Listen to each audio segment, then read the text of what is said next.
Telford Stages Rally back in the summer. If Top Gear was to lend its name to the Heritage Rally Championship, it seemed only right that we should do more than simply stand on the sidelines and watch the competitors. At least, that's what they told me in the office. So I found myself back in my racing overalls with an ex-works Mini Clubman to drive in the second round of the championship at Telford's Town Park.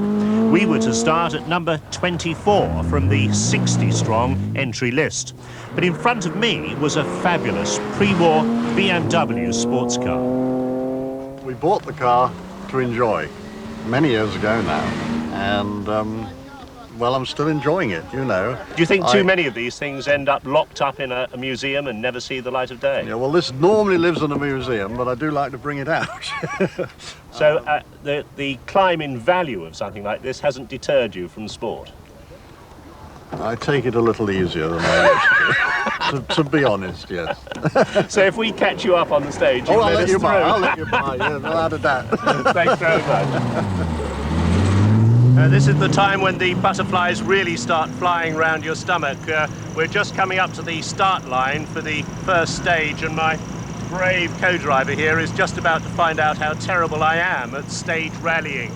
The car, I must say, feels very strong and plenty of power, but it's the first time I've driven it in anger, and just those 20 feet back there, it does seem to move around on the road a lot. And since these roads are so narrow, there's very little room for error.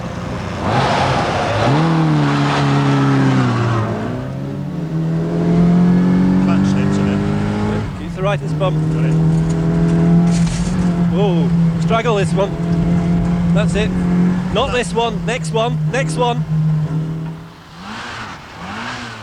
With the limited slip diff pulling the Mini around on the loose, I was finding the car a bit of a handful.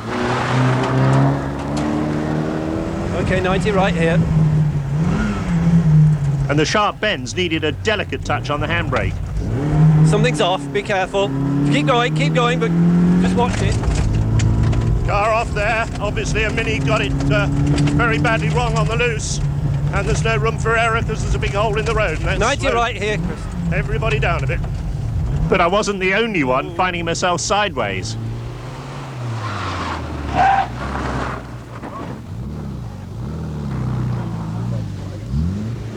Well, it's very slippy with all these ball bearings all over the place, and we've got rather hard tyres, not these very modern tyres.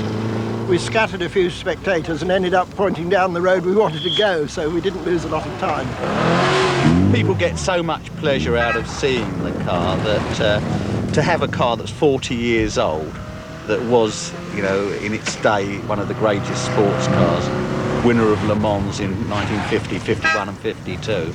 It seems a pity not to have them out here where people can actually see them. Well, you're hardly wrapping this in cotton wool, are you? We've seen you doing some quite exotic exhibits out there.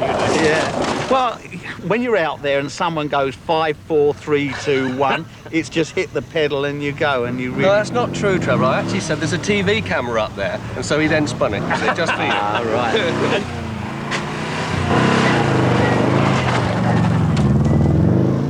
Now, a man with an awful lot of horses under the bonnet. Ron, you've got a beautiful Ford Falcon, but it must be a real handful on this tight course. It's a big handful. It's a bit too big for the narrow roads here. I've got to try and keep both sides of the car on the road. Normally in my rallying career, it's trying to keep one side on the road. But... Now, what's it like to drive? I noticed you wrestling with the wheel out there. Well, I haven't got power steering, and my rally cars for the previous 10 years have had power steering, so I'm wimp here. They've got empty overalls, so I've got to go on a muscle building course. And it's 5 turns of the wheel, five turns of the wheel, and I've only got one end, because the other end I've got to hold it in gear. It jumps out of gear. But despite that, you're enjoying it? Yeah, it's great fun. Fastest on the stage was Tony Dron in an MGB.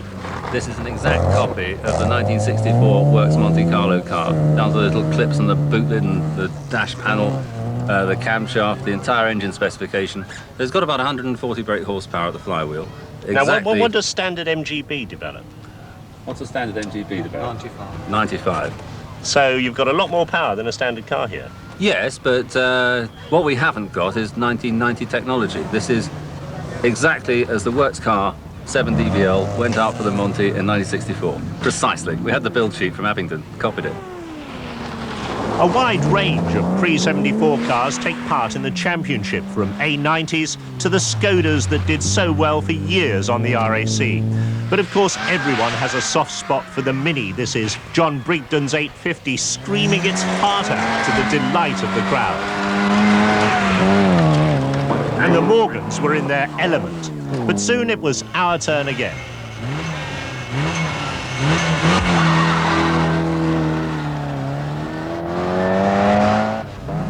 With a bit of practice round the stages, we were getting a bit quicker now, and I was getting the hang of the Clubman's handling, its peaky engine and that narrow gear change gate.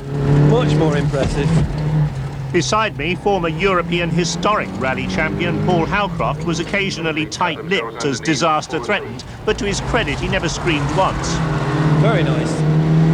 With its full works, sub-guard, roll cage and rally suspension, I had few qualms about the rough surfaces, but I wondered how owners and drivers of the more valuable machines were able to subject their prized possessions to such violent batterings.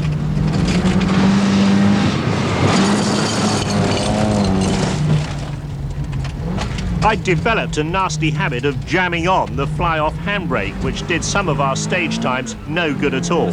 But as the event wore on and the shadows lengthened, we'd slipped only 5 places down the rally order, and on one stage we'd been 14th fastest. Right here.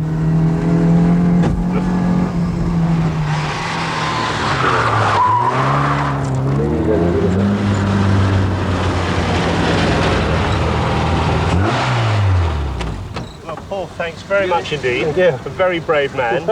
Well, I thoroughly enjoyed it. What was I doing wrong on this event? I don't think you did very much wrong at all, Chris. I think you did very well. If you'd been used to the car, if you'd driven it every weekend or every other weekend, I think you would have been 10 seconds around faster easily. Paul, if you're going to do it again, let me know. I'd love to come along. Well, we didn't finish particularly high up the pecking order, and that was primarily due to driver failure, but it's been a very enjoyable event and an eye-opener as to just how hard these guys try in their historic rally cars.